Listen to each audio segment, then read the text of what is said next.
É esse que é o contraponto que eu queria colocar aqui, Pirula, alguns pontos. Alguém em casa pode escrever assim, eu escreveria. Pô, o Pirula deu uma aula de biologia, o cara explicou detalhe por detalhe, e o energúmeno do Rodrigo ainda continua duvidando. Não é esse o ponto. Vamos destacar primeiro... Só uma coisinha. Você está vendo que o que eu estou falando não é que eu estou sendo o dono da verdade. Não, mas acabei de falar, eu ia elogiar justamente esse ponto aqui. Tá. Desculpa. A sua lucidez, sem nenhuma rasgação de seda, quando você falou o seguinte, tudo isso aqui é uma prova indelével? Não. Você várias vezes pontuou assim, pode ser que esteja tudo equivocado, pode ser que não seja assim, agora tudo está apontando nessa direção. Pegando o exemplo do CSI, né? Tudo está indicando que o fulano de tal é o assassino, que eu tenho o DNA dele, mas há muitos casos em que todas as evidências se equivocaram. O ponto que eu pego aqui é o seguinte, com base em tudo isso que falou, você vê que a prova maior que a coisa não é uma certeza absoluta, além do que você já deixou muito claro aqui, é que o próprio método, ele não se propõe ser uma prova da evolução, ele já parte do pressuposto da hipótese evolucionista. A hipótese que você vai colocar evolucionista. Ali, exato. No caso, eu nem colocaria, nesse caso aqui, eu nem colocaria como só a hipótese evolucionista. Eu diria assim, a hipótese de que as aves são um tipo de dinossauro. Digamos, sabe, fazendo uma hipótese mais restrita. Só para evitar maiores Agora, como é que eu coisas, leio essas coisas, mesmo sem ser da área? Porque alguém pode falar, tudo bem, você não é da área, mas você viu as mesmas. Por que você ainda continua duvidando? É que, para mim, todas as evidências, elas corroboram para um fóssil, vou chamar de Arqueovilela. Boa, gostei. Um fóssil de Arqueovilela, modificando, com asa, sem asa, e aqui na frente outro fóssil de Arqueovilela, semelhante. E depois extinguiu. Mas ainda é Arqueovilela. Não é um que virou outro. Entendi. Essa lacuna que a gente chama vulgarmente de elo perdido, e se eu levar para a evolução humana, a coisa fica mais complicada ainda. Fica mais complicada ainda. Esse aqui, tal. Parece que foi certinho. Até agora, as evidências estão apontando assim, seres que vão se transmutando, nem sei se eu posso usar essa expressão, para se tornar da mesma espécie que o ancestral dele era. Ele continua sendo o Archaeopteryx. Eu estou esperando aquela evidência que mostra realmente um ser virando o outro. E essa ainda não... Eu não vi uma confirmação disso. E só um último detalhe para você poder responder. E o ponto, assim, que alguém pode perguntar... Duas questões, aliás. Uma, quando eu até apresentei a questão do Darwin, que eu falei assim, tá, mas a amostragem é muito pequena. A amostragem mundial de fósseis também é pequena. Não dá mais tanto não, cara. Sim, mas assim, para o que foi o período pré-histórico... não, com certeza. Mas até porque parte-se do pressuposto de que o registro fóssil... desapareceu. Raro. Você vai ter muito, por exemplo, quanto menor for o bicho... Quanto mais comum e quanto mais ele é. Então, concha, trilobita... Os paquidermes são mais fáceis de sumir. Foraminífero, que o Sacani trabalha lá, não sei o que. Isso aí você tem até... lógico que você pode dar uma contra-argumentação que eu estou falando. Vou até te dar um argumento, embora você não precise disso. Eu não tenho uma prova arqueológica para cada história que a Bíblia apresenta. Mas a pergunta não é essa. Eu trabalho com fragmentos de história. A pergunta é, o pouco que se descobriu confirma ou desmente a narrativa bíblica? Essa é a pergunta. Não é aquela ideia que, tá, mas cadê a prova de Salomão? Cadê a prova que... Não, isso é estupidez. Quem fala isso não conhece. Você entendeu? Porque eu também não tenho a prova de toda a história da antiguidade, mesmo aquelas mais bem documentadas como Grécia e Roma, tem um monte de coisa que você não tem. Não sabe. É um vácuo profundo. Alexandre o Grande, eu não tenho nenhuma prova arqueológica de Alexandre o Grande na Índia. Nenhuma prova arqueológica, nenhuma, zero. E a biografia, a narração do Aristóteles. Só a narração do Aristóteles. Nem Aristóteles não menciona, que é o mais antigo autor a falar de Alexandre o Grande, é Plutarco, que está 300 anos depois da morte de Alexandre.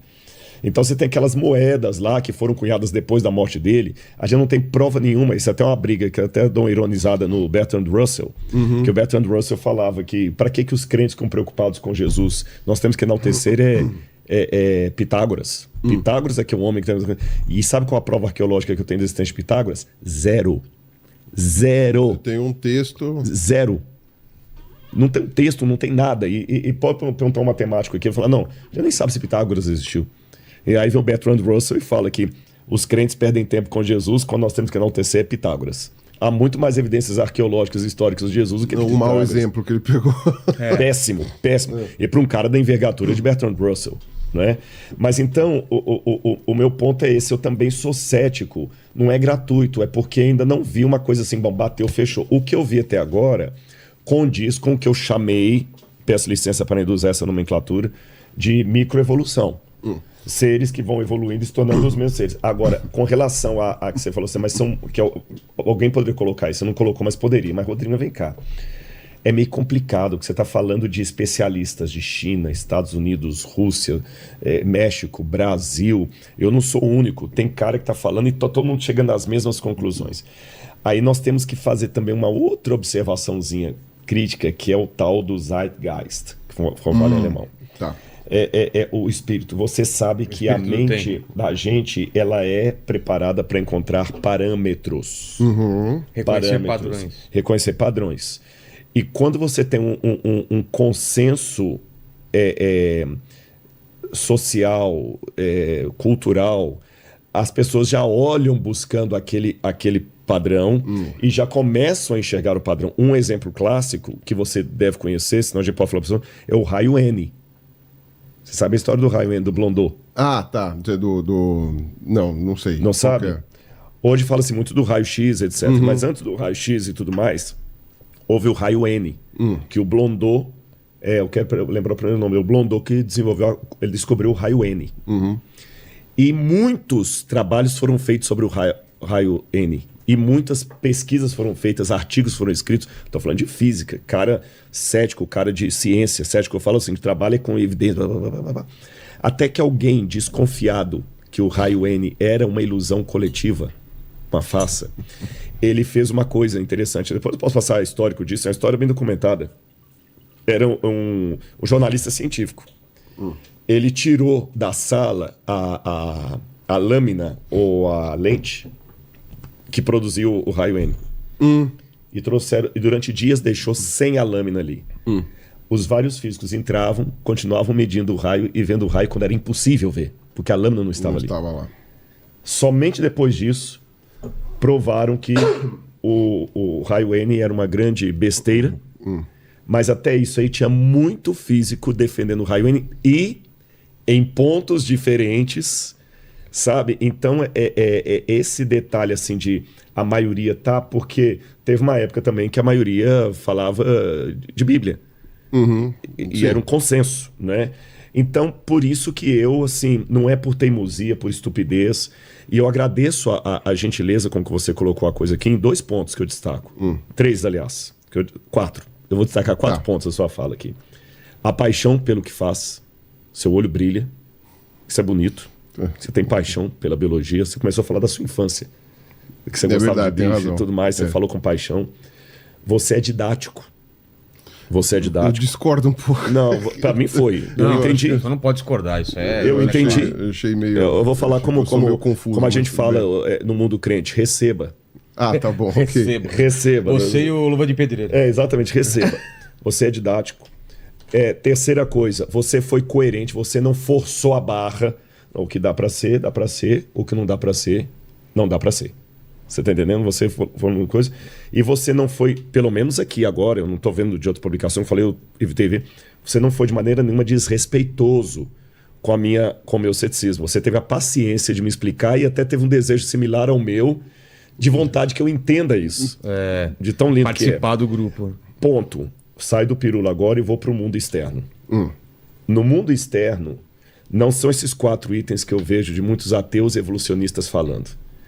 É um ponto de vista que o Rodrigo ou é um imbecil, ou é um idiota, ou é um pseudo intelectual, ou é um desonesto. Desonesto. Porque a coisa é tão clara, tão óbvia. Tá. É esse ponto que me irrita um pouquinho na discussão lá fora. Okay. E além desse ponto, o modo como a teoria da evolução é propagada. Ela não é propagada com as admissões que você fez.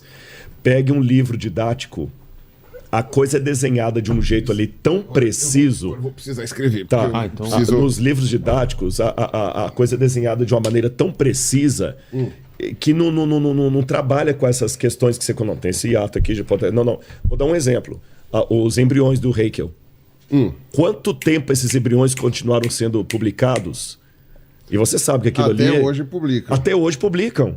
E eu até vou deixar que você explique, se eu tô distorcendo aqui, o que são os embriões do Haeckel, se aquilo é uma prova da evolução. Não, aquele desenho não. Não são. Aquele desenho não. E até hoje, você mesmo adiantou, tem livro de biologia que ainda traz aquilo ali. Bom, teria que ter pela questão histórica. Não é questão histórica, não. Tô falando livro-texto. Sim, eu sei.